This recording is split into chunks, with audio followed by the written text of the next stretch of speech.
All right, good morning, people of YouTube. So this time we're back with a deck profile that I'm very excited to bring you. This is going to be my profile for Magna Rush. This is a deck that I took to the Ultimate Cup with the intention of 2-0ing every Apocalypse player that I got paired against. If you guys want a full tournament report, we can do that in a separate video. But this deck has done me very well over this past month and a half. I have been testing this deck rigorously, and it's a deck that I really vibe with. It's got a lot of really cool tools, a lot of really cool pieces to help you get out of some sticky situations, as well as a lot of components that your opponent will not expect that can help you just beat them down. So if you guys like this kind of content, make sure you guys like and subscribe. And without further ado, we will start, as always, with the Digitama. So we are playing 4 copies of the Bukamon. I was playing this for Ultimate Cup, so this card was allowed at 4. And you might be thinking that when this card gets hit to 1, it's a really huge hit for the deck, and that is absolutely not the case. There were so many times this card did nothing for me all day, or even a lot of times in my testing, and Wanyamon was actually a lot better in some of those situations. So I think losing the Bukamon egg is not really the end of the world for most of your matchups. Even though having Ukomon with jamming is really, really good. But for the Ultimate Cup, these were the eggs that I played, and this was absolutely the correct choice for the event. For the rookies, we are playing 4 copies of Ukomon because in any rush deck, this is just a broken card.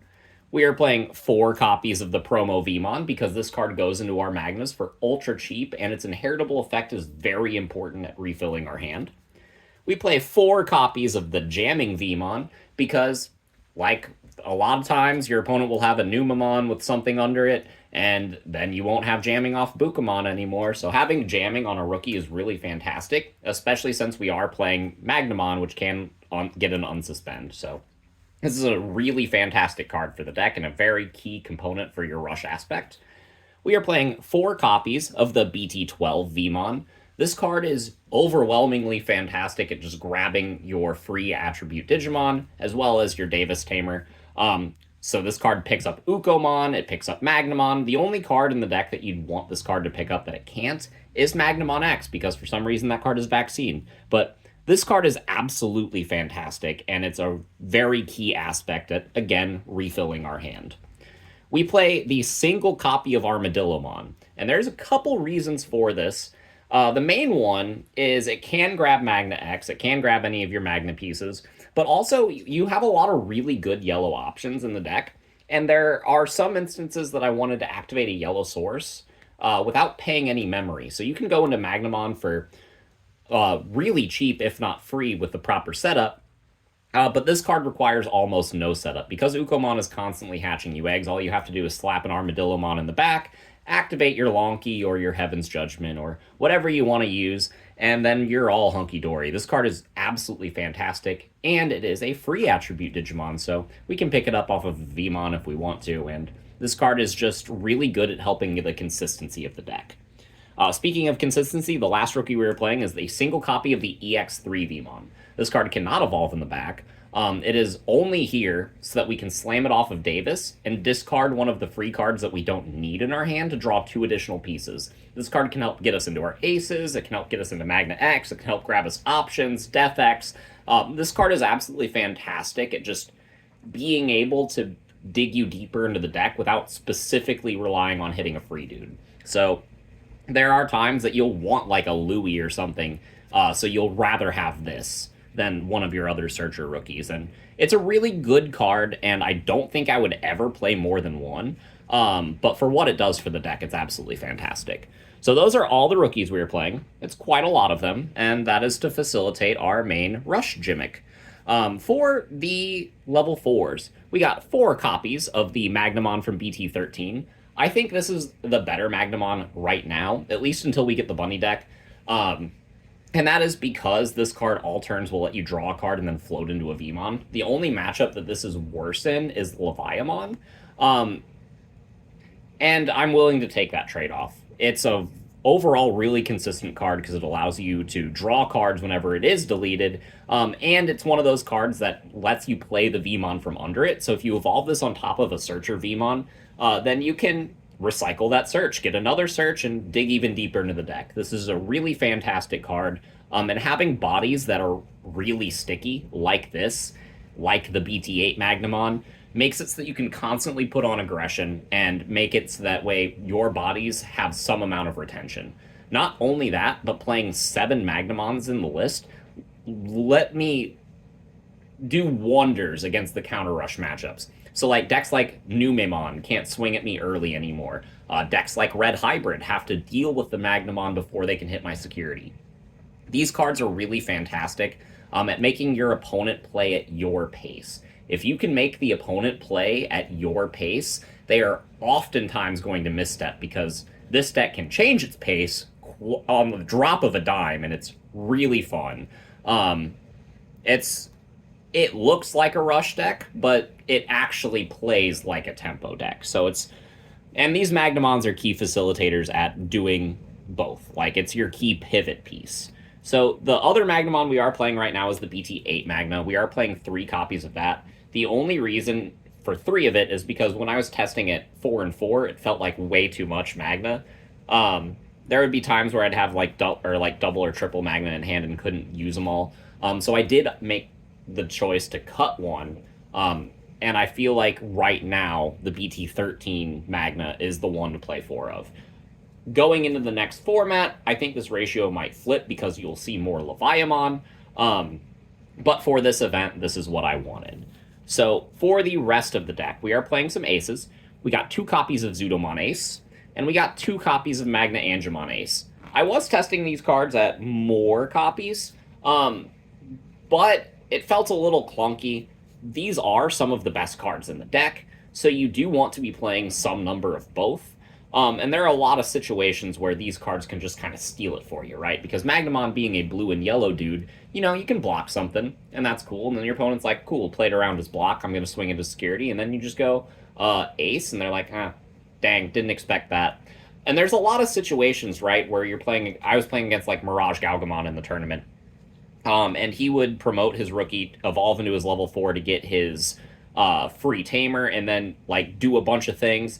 And then I would just respond with the Zudo, bounce the level 4 back to the hand. I would just hard play this. We got in a Zudo Ace match where we were just Zudo acing each other for 1 memory apiece, turn after turn, and it was really fantastic. It was a really funny thing to experience. And yeah, these cards are really great at facilitating the tempo aspect of the deck. There are a lot of times turn 1 where if you're going second, they'll play a dude, put a dude out front. You can evolve Ukomon in the back and slam an ace and deal with whatever dude that they put in front. And all of a sudden, on your following turn, you're threatening 3 bodies if you had something like the Louis. And it's really great both offensively and defensively for the deck. So going into the level 6s, we have 4 copies of Magnamon X Antibody. So the main strategy with this deck, right, is if you're playing against any deck that is not as aggressive as you, you mulligan if you don't see Ukomon in your opening hand. If you are playing against a deck like Red Hybrid, Magna, or like, not Magna, like any form of Rookie Rush, like Metal Garurumon, any deck that you need to stave off a couple of attacks in the early game, you mulligan until you get you mulligan if you don't see this card in your opening hand. If you play against Melga, which I play tested a lot against, if you go into this card, they have to forgo a lot of the attacks on their climb up into a level 6. They immediately have to go into a level 6 to deal with this card, and that makes them lose a lot of tempo. Because then you have the option to just kind of deal with their stack, and then they have to do it again, and you recovered off of the exchange. This card is really fantastic. The reason you have to play 4 is because it is not a free attribute Digimon, and you have to hard draw into this guy. So right now, yes, we have to play 4. We have 1 more Digimon on the deck. It is the single copy of Death X. Wish I could find room for more, but this card did wonders for me in my playtesting in the tournament. This card is pretty good in the Nume matchup. It doesn't win you the game like you think it would, but it does really help. This is a key piece at helping you get back into the game if you start to lose tempo.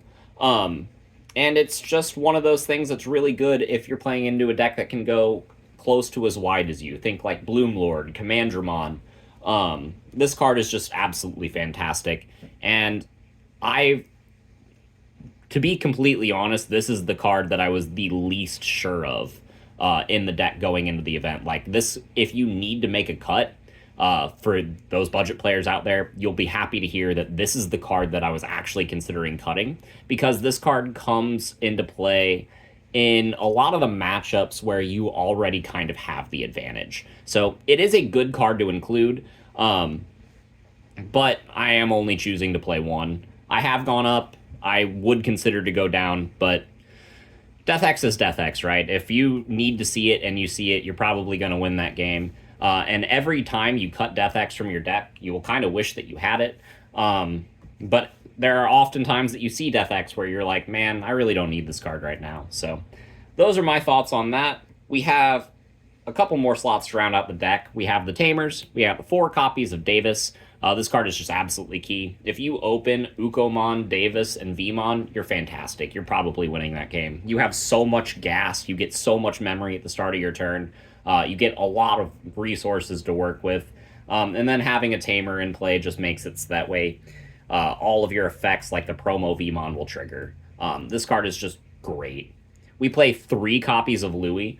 I get asked a lot why I don't play 4, and it's because you run through your egg deck way too quickly.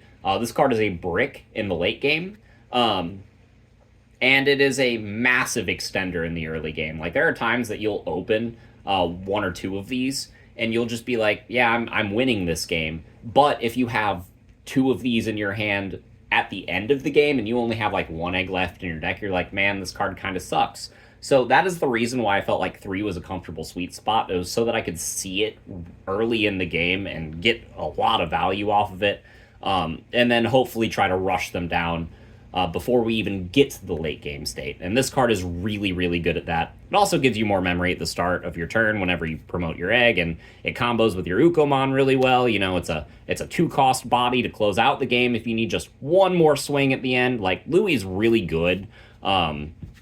And those are the only Tamers that the deck really needs. So for the options, we play 2 copies of Mental Training. This card helps us get into our Magnamon for super cheap. If we use Mental Training on the Promo Vmon, since Promo Vmon is a when you would Digivolve effect, they actually stack. So you can use Mental Training and Promo Vmon to go into Magna for 0 memory. This card, if you need to make a Magna X quickly and efficiently, this card can help you do it. Not only that, but this card can also help you dig for pieces like Zudo Ace and Magna X. I felt like 2 was a very comfortable number. Any more than that, and it kind of clumps. And you're not digivolving as often as other decks are, so I really do vibe with just the 2. Acting as sort of another boost, we have the single copy of X Antibody Protoform. Like I said earlier, there are a lot of times that you want to slam an ace to deal with a body, and if you evolve Magna X on top of that ace, you get no value. The Magna X, sure, will protect you from the overflow and will recover itself whenever it would be deleted, and that's all good. But if you activate Protoform to, let's say, turn a Magna Angemon Ace into a Magnamon X for 2 memory, that's extremely efficient. What will happen whenever the Magna X would be deleted is you will have to trigger Protoform first, because of how the resolutions would work. You'd put the Magna Angemon Ace back into your hand. It triggers Overflow, but it means that you get your Magna Angemon Ace again. It means that this card goes into your security, and then the Magnamon X would go into your security as well. So you're going to recover 2, get an ace back to your hand. You're losing 3 memory off of the exchange, but then you'll be poised to do it again. You'll probably recovered off the Magna Angemon earlier. Like, this is a really effective card. It can help you go into the Magnamon X off the Magnamon even cheaper, lets you recycle the Vmons. This is just a really fantastic card. The reason I'm not including more is because you only need to see 1. You're typically only going into 1, maybe 2 Magnamon X's a game. And if you are going into the second one, chances are you recovered this one already, and it's going back to your hand at some point anyway. So you'll see it again. This is a really good card, and it's actually kind of a good consistency piece for the deck. So for the kill spells, because the rest of the deck is just kill spells, we wanted to make our deck scary against decks like Mirage, which is probably one of our hardest matchups, and decks like Anubis. So we play 4 copies of Heaven's Judgment, 1 copy of Rattlestar, and a single copy of Lonky. So the Rattlestar is really just in here to have a blue option that I can use. Plus, it's really good into the Garurumon decks, into the Anubismon decks, into the Mirage decks, which are my worst matchups. There were several times throughout the tournament that I dropped a Rattlestar, and my opponent was like, huh, I kind of forgot that card existed. It's just a really cool card that players aren't really playing around anymore, and it's really good into Numemon. I had a situation where they used Ruin Mode against me. They had the Numemon X in their sources, so on their next turn they could swing, attack, and then give me another instance of -5, which would absolutely have lost me that game. But being able to Rattlestar the Ruin Mode back into the bottom of their deck and they miss out on all their effects means that I was able to claw my way back into that. It was a really great card, and I think it was a great inclusion for this deck. Heaven's Judgment is just broken, especially in this list. You know, if you have a Death X and a Magnamon X, you're doing minus 30k. That's just, or it's minus a lot. Yeah, it's minus 30k. That's quite a bit. There are so many times that you'll have just the Magnamon in play, and they'll be like, okay, well, I have this big 15k beater. What are you going to do about it? And then you drop Heaven's Judgment, give it minus 18k, and then you go, I dealt with it. There are so many times that you can go Ukomon, Magnamon, and then activate this card and board wipe them. This is a insane tempo piece, and it's one of the reasons that I call this a tempo deck, is because this is such an important piece for the deck. And then I play the 1 copy of Lonky because it can kind of replicate that effect. You can recover and do a lot of silly stuff with your Magnamon X and your Magna Angemon and your Protoform. Like, manipulating your security is actually a lot easier in this deck than you would think. So being at 3 memory, or 3 security to get both effects off of Lonky is actually not terribly hard. Plus, this is just a really good bomb. In matchups like Machinedramon, you can usually rush them down before they get in their Machinedramon play, right? But if they do get in their Machinedramon play, your options are either to Lonky it and put it in the security, or use the Zudomon Ace to strip the EX1 Machinedramons. That way you can affect it by DP reduction, and then use Heaven's Judgment against it. Which sounds like a lot, and it kind of is. So I do like the inclusion of Lonky in a deck like this. So I've been rambling for quite a bit. I have a lot of opinions on this deck. I've tested this quite a bit.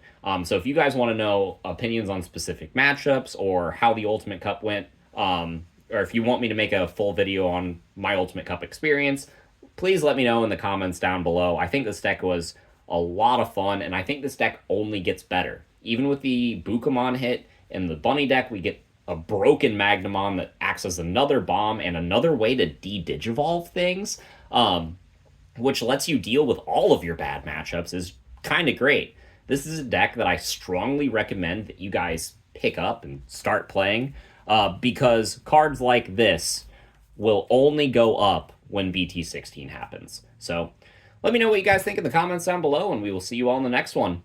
Bye, everyone.